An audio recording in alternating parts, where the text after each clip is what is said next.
professores, ministros que compõem a mesa, senhores professores, estudantes presentes, senhores debatedores. Quero que as minhas primeiras sejam palavras de agradecimento à FGV por essa oportunidade que me oferece para esse encontro. Quero que saibam que eu gostaria de cumprimentar e agradecer a cada um individualmente, não podendo fazer isso. Vou fazer na figura do professor Joaquim, que representa exatamente, esteve comigo juntamente com a desembargadora Leila, mas querendo que cada um se sinta pessoalmente agradecido por essa oportunidade que me oferecem, assim como os senhores debatedores. Eu sempre me sinto muitíssimo à vontade, professor Joaquim, quando o senhor diz, e o professor Sérgio também, sinta-se em casa, eu sempre me sinto em casa quando há aluno. Talvez porque eu ainda seja uma permanente aluna, como todo mundo da área jurídica em geral.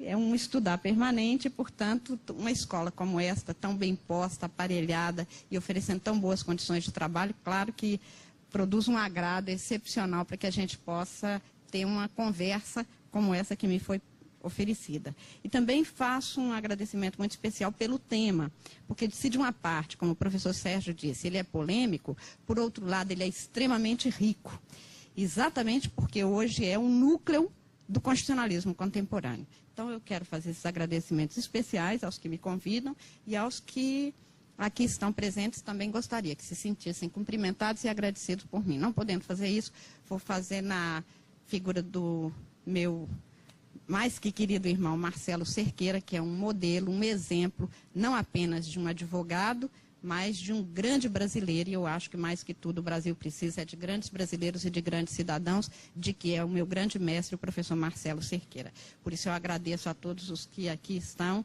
e que me oferecem essa possibilidade de aprender hoje com o que a gente vier a conversar. E o tema que me foi posto, como foi anunciado pelo professor Sérgio, foi a dignidade da pessoa humana e o mínimo existencial. E eu queria, então, fazer umas observações numa sequência.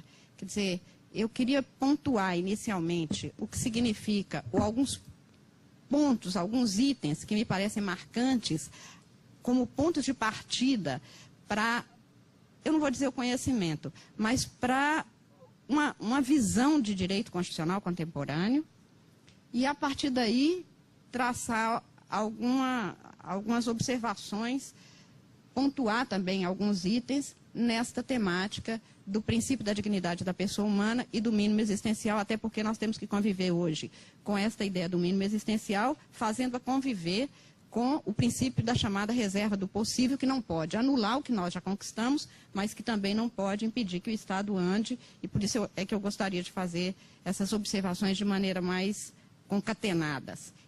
Daí porque gostaria de partir realmente do que eu penso sejam itens essenciais do constitucionalismo contemporâneo, para chegar sempre a algumas colocações hoje feitas, aceitas, sobre o tema e alguns problemas com os quais nós temos que conviver e, por isso mesmo, enfrentar para resolver.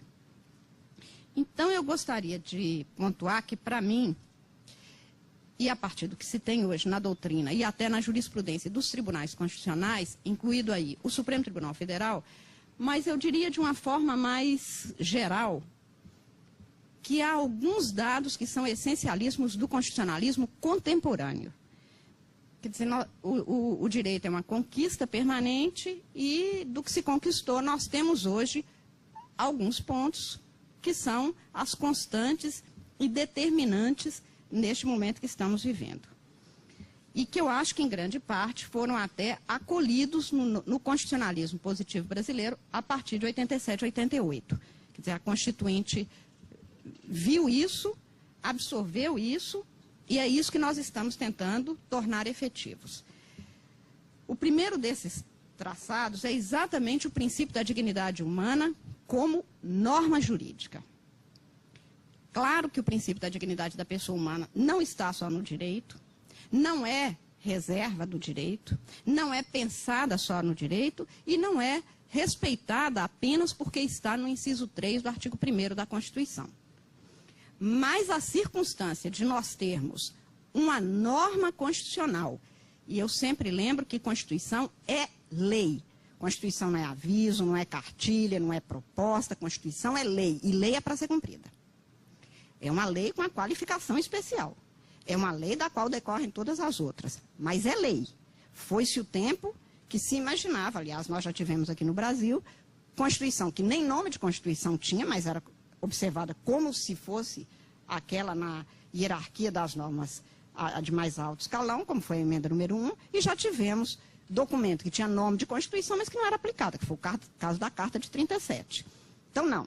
O que nós vivemos hoje, e por estarmos num momento de democracia brasileira, que esperamos que seja permanente, é que a Constituição brasileira é a lei maior deste país. É a lei fundamental no sentido de que dá fundamento a todas as outras e dá os fundamentos da convivência democrática no espaço da sociedade e do Estado brasileiro. Este princípio para o direito é o princípio magno. É o princípio mais importante do direito contemporâneo, é o princípio mais importante do direito constitucional contemporâneo, é o princípio constitucional mais importante do direito brasileiro, é o princípio mais importante do direito brasileiro.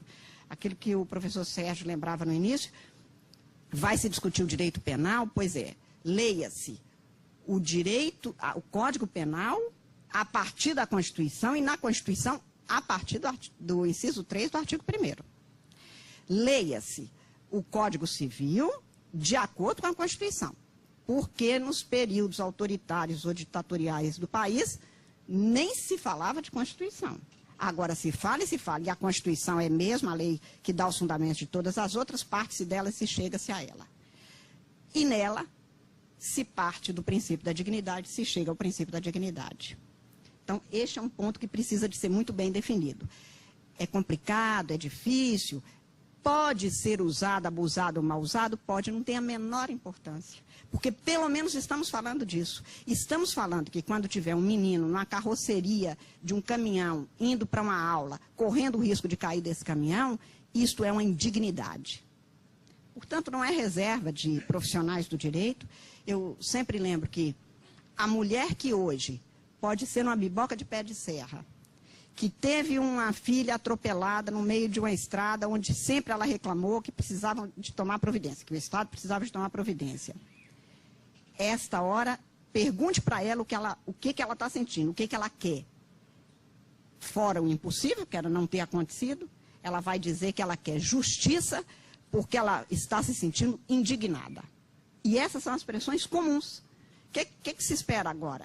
A pessoa fala, espero justiça, porque isso aqui foi uma indignidade que se praticou comigo. Ou seja, justiça está no sentimento, no sentido do ser de cada um.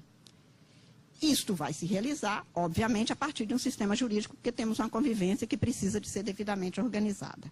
Então, este princípio não é algo que seja exclusivo de quem entra na faculdade de Direito, de jeito nenhum. O que há relativamente a nós, da área jurídica, que alguns, eu acho que meio que pomposamente chamam de operadores do direito, eu acho que nós somos operários do direito, somos trabalhadores do direito, mas para nós que trabalhamos com direito, é uma responsabilidade maior, porque nós temos ciência e consciência que este princípio marca a nossa convivência. Portanto, é nosso dever acatá-lo e fazer com que ele seja acatado para todo mundo. Como? Aí vai depender realmente da forma de ver, de interpretar e de aplicar, num caso concreto, este princípio. O segundo dado é que o direito constitucional contemporâneo passou a considerar o ser humano de carne e osso. E quando eu digo isso, eu poderia estar a dizer o óbvio. Aliás, é mesmo óbvio.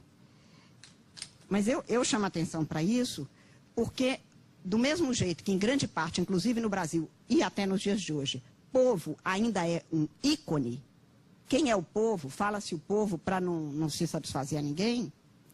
Na verdade, pessoa humana, ser humano, já foi utilizado desse mesmo jeito, como um ícone, como algo que era para ser preservado, mas não era para ser concretizado.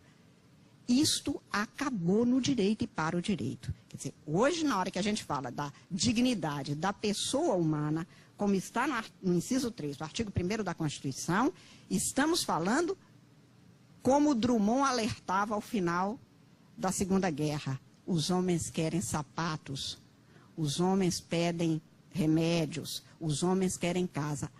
A mesma ladainha que foi muito bem expressa pelo Ulisses Guimarães, naquela tarde de 5 de outubro de 88, quando ele disse que o grande problema da sociedade brasileira era o cidadão. Sem casa, sem comida, sem sapatos, sem remédio, enfim, dizia ele, o homem sem cidadania. Na base disso aqui está que todos os 190 milhões de brasileiros, ou quantos sejam, precisam de ser respeitados na sua dignidade, que é igual para todo mundo no que se refere à sua humanidade. E essa mesma humanidade vai fazer com que sejamos diferentes. Mas na humanidade é que está